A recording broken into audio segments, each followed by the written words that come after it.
I liked Teenage Mutant Ninja Turtles Out of the Shadows a lot more than the first Platinum Dunes Ninja Turtles movie, but is this actually a good film? The answer is no.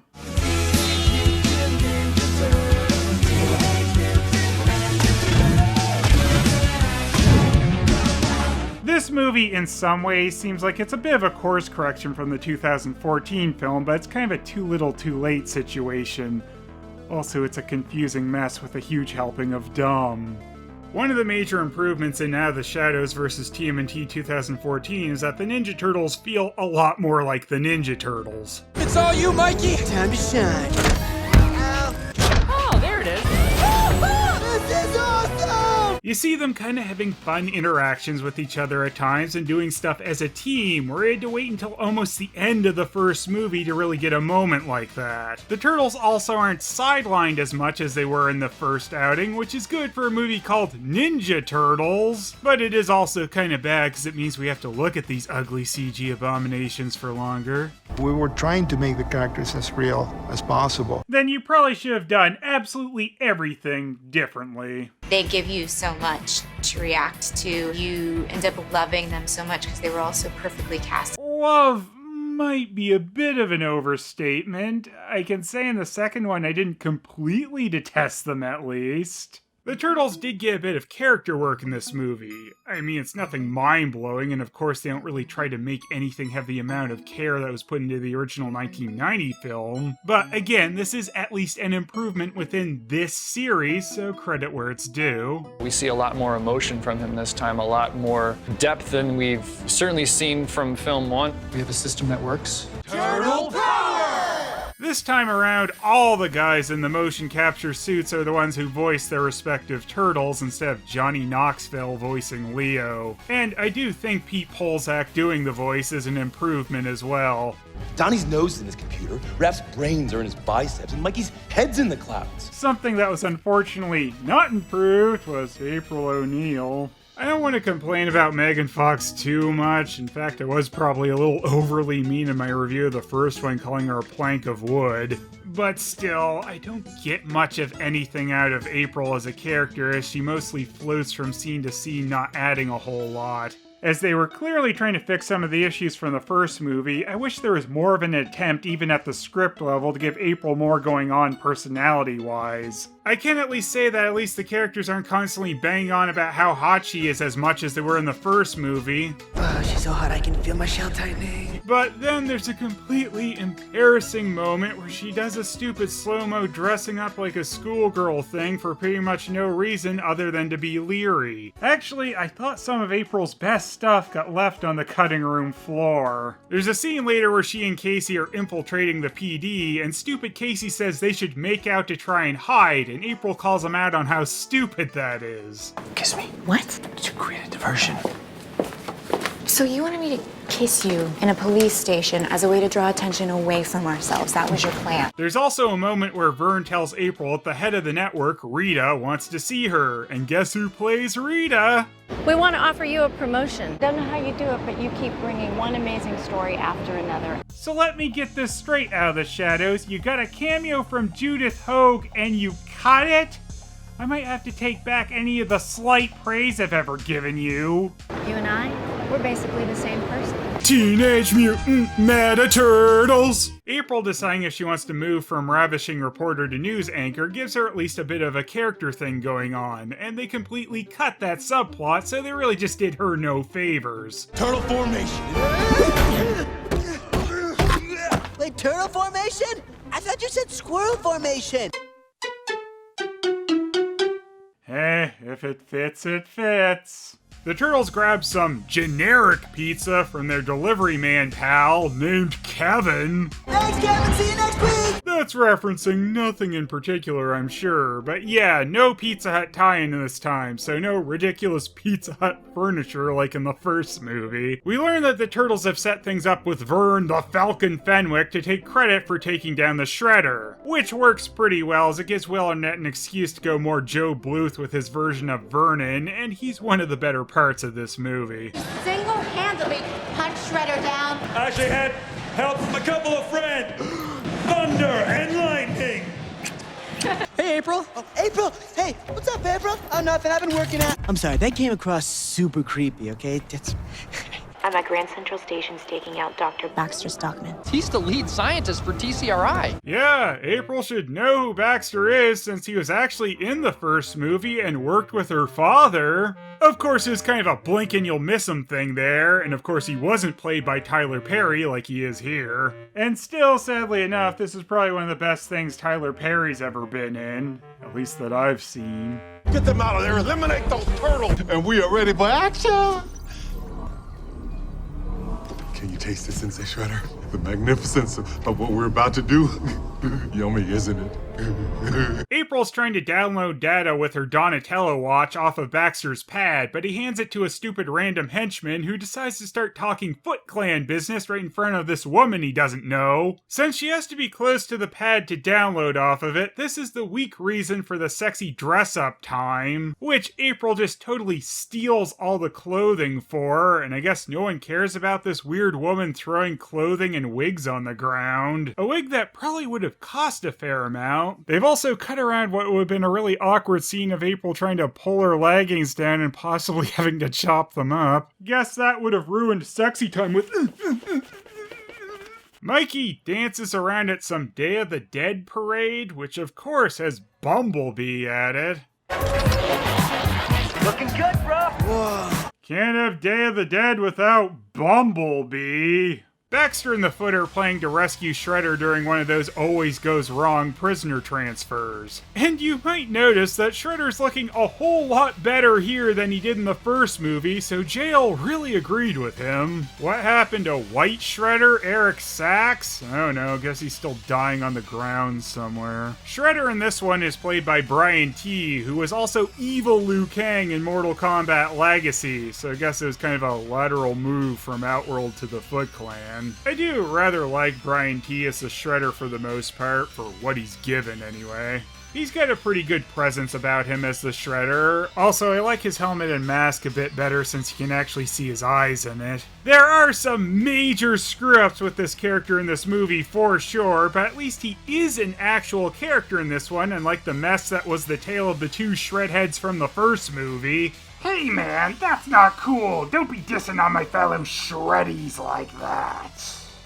During this high-profile prisoner transfer, they're also moving the gang members Bebop and Rocksteady with him, to save gas, I guess. Gary Anthony Williams plays Bebop and Stephen Farrelly plays Rocksteady. Or you might know him a bit better by his wrestling name, Sheamus. So a live-action Bebop and Rocksteady is something a lot of us have wanted to see since Secret of the Ooze, and while they didn't completely drop the ball here, this isn't really the best way these two could have been realized. I do think Bebop and Rocksteady are still one of the better elements of this movie, and are kind of fun at times, but I do also think that they are slightly better pre-mutation. Speak from your heart. Hey, Mr. Shredder, big fan of your work, especially your early stuff. Hey, my name is B.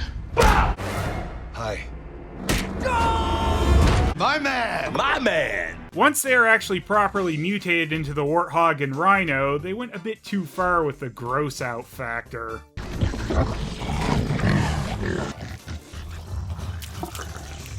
Gross just seemed to be an element they over-focused on a few times in the movie. Like, I don't think Krang needed to be quite as disgusting as he was either. Krang! Oh, I'm sorry. Did I get a little tentacle mucus in your eyes? What up, Big Daddy Lawbreaker? You catch that sweet Casey Jones reference? Taste fresh lumber, lawbreakers. He is not the Casey Jones that people have come to expect. Yeah, see, I was expecting something that even felt like the character in the slightest, and they went in the opposite direction. When I realized Arrow here was Casey Jones, I let out a groan in the theater. This stupid cop boy is more Stryker than he is Casey Jones. In 10 seconds, you will reach total spiritual enlightenment. Well, guess I can never try that again. Sensei, the Foot Clan are attempting to break Shredder out of custody. Well, it's a jungle out there. Why are you wasting time talking to a grumpy old rat? Then Thanks, Splinter. I knew you'd have nothing useful to say. Donatello unveils the new turtle van, even though they had one at the end of the first movie, but I guess they retired that one after they realized they could barely fit in it, and also it blew up Vernon's car. I don't believe it! Oh yeah, Karaya's in this movie, just like she was in the last movie. She's got a new face though, but she still doesn't get to do a whole lot. She's not Shredder's daughter or anything like that. She's just a goon who stands around at Foot Clan meetings. Now you get to spend the rest of your life behind bars with these two knuckleheads. Or not. Or not! Oh snap, Shredder really got him there! Or not. Oh, so you're saying you didn't get him? Or not? Shut up! With these two knuckleheads. Or not. Shredder! Yeah, so those people are 100% dead. I mostly mention that because it seems like this movie goes out of its way to act like people don't die later. Oh man, even Batman wants to see the Shredder free. I got a shotgun. Are you kidding me? Okay, hit the button. What button? What button? There are a million buttons. The Turtle Van / garbage truck has a manhole cover shooter, which reminds me of stuff like the pizza thrower toy, so I liked this bit. There were also some fun details in the vehicle, like the Foot Stinks decal. The giant nunchucks are pushing it a little, but I'll still side with this being on the side of stupid fun rather than just stupid like some other parts of the film. Those things are pretty awesome, huh? Yeah, pretty awesome! When the regular Shredder escape plan starts going awry, Baxter pulls out of his butt just teleporting Shredder away. Don't know why Baxter didn't try this earlier, or even do any kind of testing on his teleporter before this point. It worked! But Shredder's location unknown. Krang intercepts Shredder's teleport. Apparently he was just waiting around, hoping they would use some teleportation so he could have a chat with Shredder. Otherwise, I don't know what he was gonna do. I have other things going on in my life. I don't always need Shredder. Krang? That's just hurtful. And that's when we get the best Krang voice ever by Brad Garrett. I know what you're thinking right now. Of all the ways you'd like to kill me. Yep. Sounds about right. That's rude.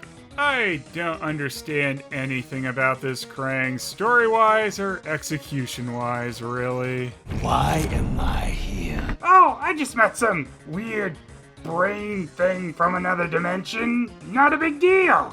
Shredder and Krang kind of act like they already have a relationship, which makes it feel like you've missed a movie in between this and the first one. Krang sets Shredder up with a fetch quest to get pieces of a device that are scattered around the Earth for some reason, which will help him bring the Technodrome to Earth. You'd think Shredder would have a lot of questions about this, or not really trust this random brain guy he's known for 2 seconds, but here's his response.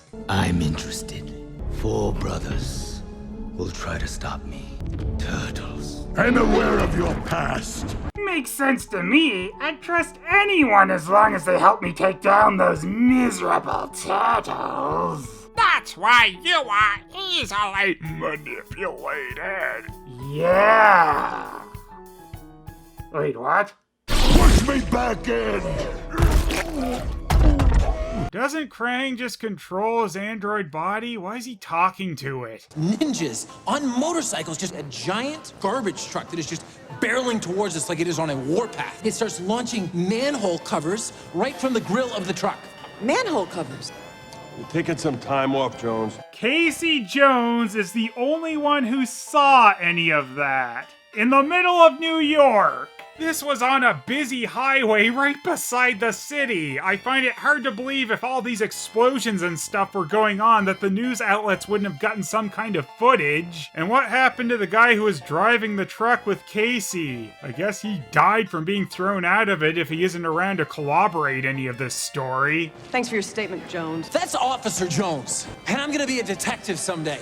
Good luck with that. It's all your fault Shredder escaped because you're the only officer who managed to not die! Anyway, Bebop and Rocksteady apparently only have one spot they're known to hang out at, which is their favorite bar. So you two idiots have a favorite bar.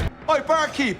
Where are those Sammies? Here you go, dummies. Hey, have you ever heard of this Jeff Lowe guy? Be pretty cool if I played him, right? Shredder and his foot soldiers stroll into the Dean Winter's favorite bar in broad daylight. You know, super inconspicuous. Two guys dressed like ninjas and Shredder, who just escaped police custody. They keep saying the Turtles can't go onto the streets in the middle of the day, but given everything everyone ignores in this movie, I'm pretty sure no one would bat an eye at them. As soon as the sun goes down, it's turtle time. As long as you keep the team unified, you shall always succeed.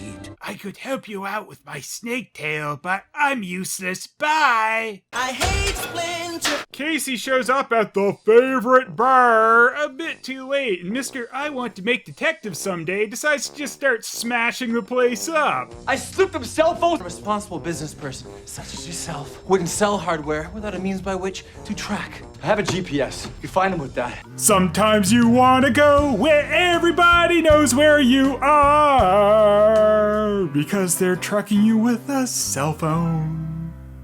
Everyone loves and knows to stay quiet about Shredder at the bar where everyone knows where you are. Sure hope I didn't get my cell phone from that guy. Meanwhile, we see the security at TCRI, this apparently huge science corporation that is secretly funded by the Foot, has absolutely no security whatsoever. So April's able to just stroll right in and get into Baxter's labs. Shredder's brought Baxter some mutagen Krang gave him, and somehow Baxter already has a machine set up to process this ooze that he had no idea he'd be getting any of. The mutagen has been made purple instead of green, which is more like how it was originally depicted in the '87 cartoon. Inside every human, there's a dormant gene which ties us to our animal ancestors. That purple ooze has returned them to their rightful place in the animal kingdom. Yep. That sure does make no sense. Are we sure Baxter's a real scientist? We're saying Bebop and Rocksteady descended from a warthog and a rhino somehow? Oh! My man! Do we really need Bebop and Rocksteady checking their dick sizes? Anyway, TCRI Incompetence Lab show how easy they are to steal from as April grabs some ooze, and apparently all anyone can do is watch her lock them up in the lab and let April stroll out of the building with it. It's not until she actually gets out onto the streets that a few foot soldiers come after her, but they are no match for a cop on suspension with a hockey mask. So why Casey has gone full vigilante here when he still has aspirations of becoming a detective, I don't know. The Turtles then, for no real reason, reveal themselves to Casey Jones instead of either just grabbing April or knocking him out. Then, also for no real reason, they take Casey to their lair because they can trust this guy they know nothing about. Hey, for once those wretched reptiles and I agree on something, right, Krang? I'm going to betray you. That's right. What? Now I'm taking wardrobe advice from a bunch of swamp things. Hey, Michelangelo isn't a swamp thing. He's just an ogre who lives in a swamp. Which begs only one question. Are you two guys like a thing? I'm sorry, that came across super creepy, okay? That's...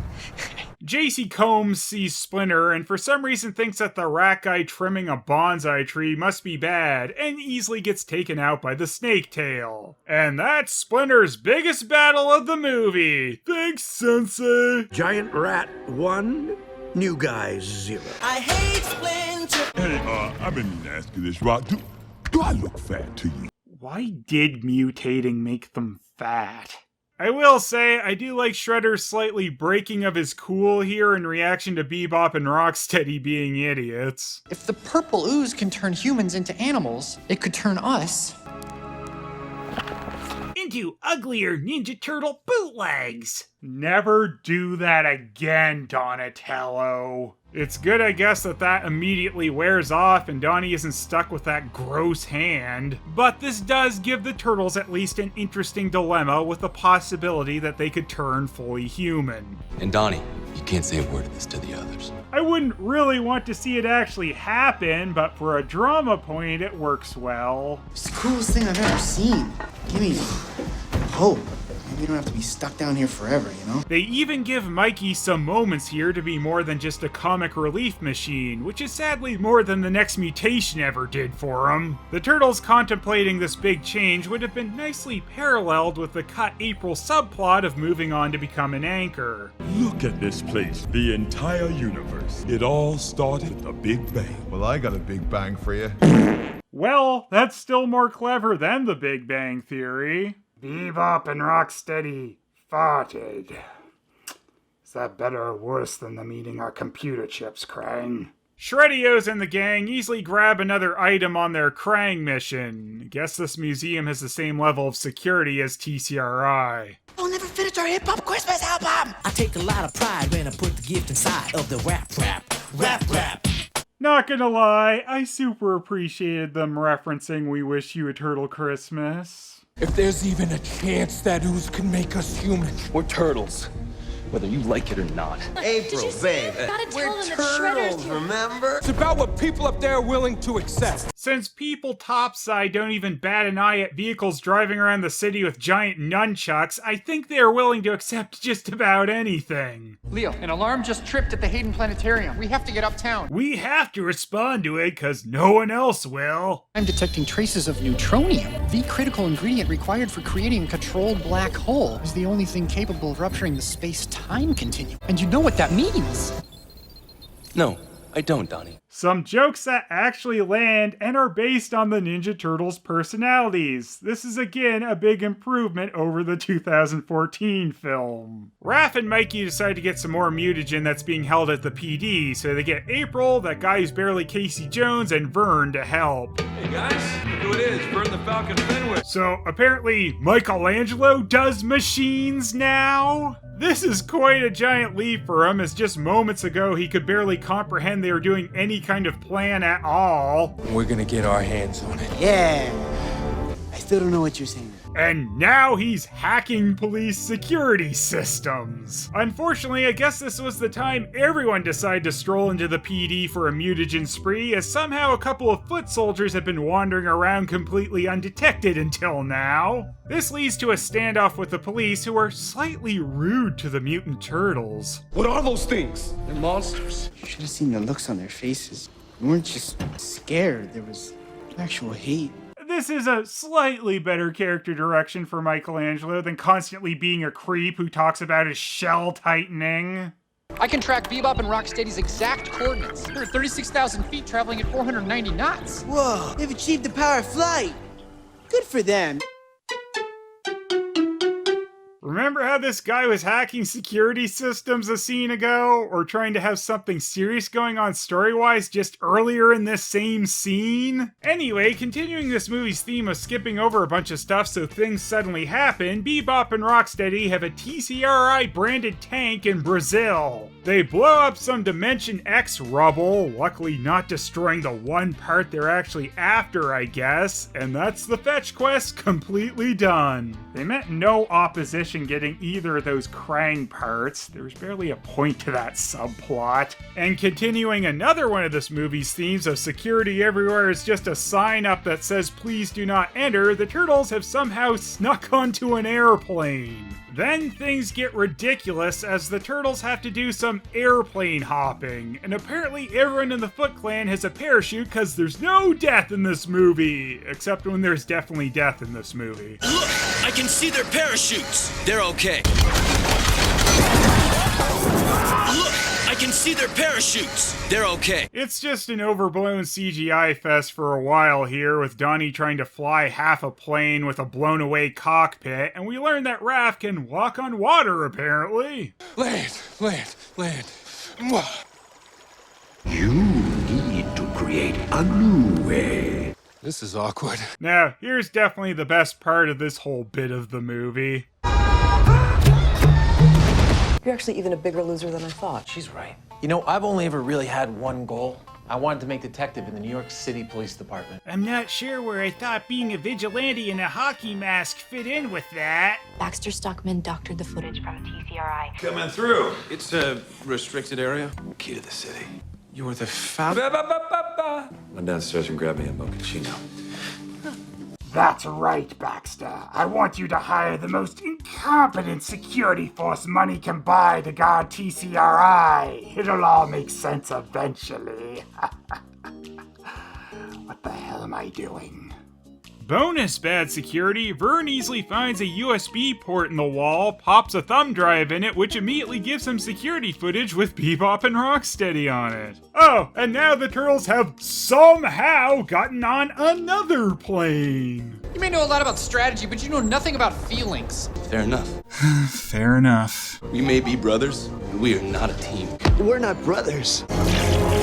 Galileo, Isaac Newton, Steve Jobs, their names will be footnotes in the annals of science after what's about to happen here. Steve Jobs was an average businessman, but he was a brilliant scientist. Baxter and Shredder opened the portal to bring the Technodrome to Earth, which causes a movie favorite over the last few years, a giant sky hole. Though quite bizarrely, after that, it just turns into a sky butt crack, and then the Tetris movie begins.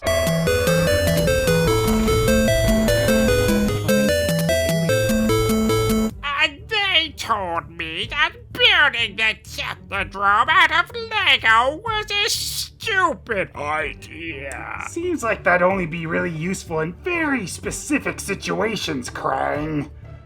But I'm not really one to talk given what I've been coming up with.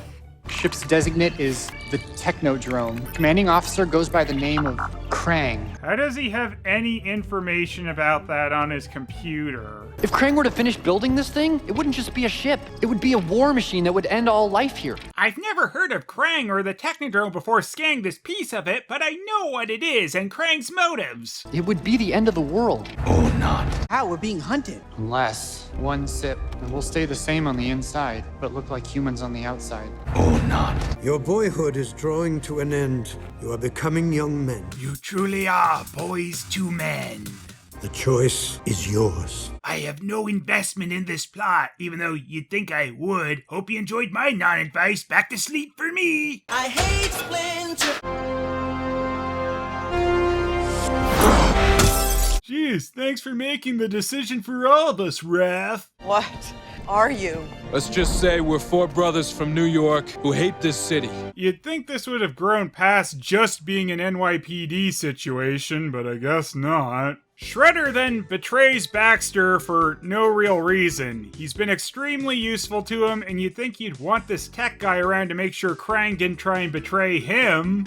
Oh, you wouldn't do that, would you, Krang? Well, you see, the thing about that, Saki. So, immediately after Shredder betraying Baxter, Shredder gets nerfed by being betrayed by Krang. We were ruined. We were a team. Back in the toy chest. It's Nerf or nothing. Since when can you not trust random brain creatures from other dimensions who pop in while you're teleporting and say, hey, let's work together? What is this world coming to? Not my finest moment, I'd say. So, Shredder is literally put on ice and stored away for the next movie. Which, of course, isn't coming. Shredder has been the main villain for this whole movie, so to not give the Turtles any final confrontation with him is extremely weak. Meanwhile, Krang has only shown up twice in the movie, so it's really not set up very well having him be the final battle. This battle also feels very similar to the battle with Shredder from the first movie, being up somewhere high and having a bunch of things flying around. A cage full of tortoises might be nice. We're turtles, not tortoises. There's a big difference. Yeah, we can only dream of becoming new style ninja tortoises. Is Krang the only one manning the entire Technodrome? Really seems like his betrayal of Shredder was about as poorly thought out as Shredder's one to Baxter, as it seems he really needed him. They have a drone fly away the magnet piece of the Technodrome right before it finishes forming, which just makes it all fall right back apart and back up the butt crack. I'll be back, Turtles! No, you won't. You should have tried more in this movie. What was that threat from the sky, and how exactly was it averted? I'm sorry, she is just not believable as a newswoman. But who cares about believability, because the Turtles are now out of the shadows and get the key to the city and become American citizens. You're out there all alone. Last name. The Splinter'S. I think you should give people more credit. They'll accept you now. Because I said so. You could live a normal life. Yeah, they wouldn't have people constantly hounding them or have scientists/governments wanting to experiment on them or exploit them. You're not delusional at all. Anyway, see y'all in the third movie. Oh wait, no we won't. Never mind. Well, I'd love to go home and make some fresh turtle soup, but knowing you, Krang, I'm sure you'd want it frozen. Whew, this is gonna be a long trip back to the Technodrome. Or not. What does that mean?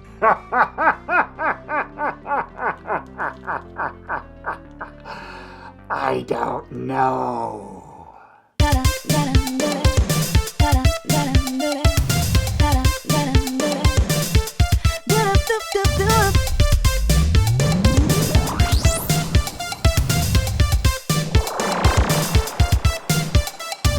I don't like this movie, doesn't look too friendly. This bootleg is so fake, that toy is gonna break.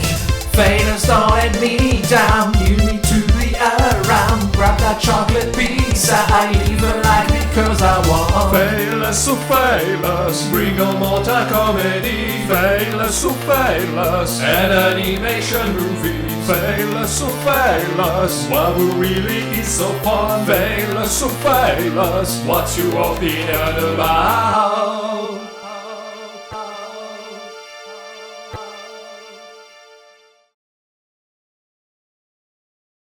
I like that the Turtles have an "Eat Me" sign up in their lair. I also like the idea that it was probably Raph who put that sign together, or he had to beg Donatello to help him make that. Wow, what a brilliant observation! Eat me!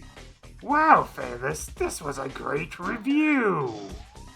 Or not.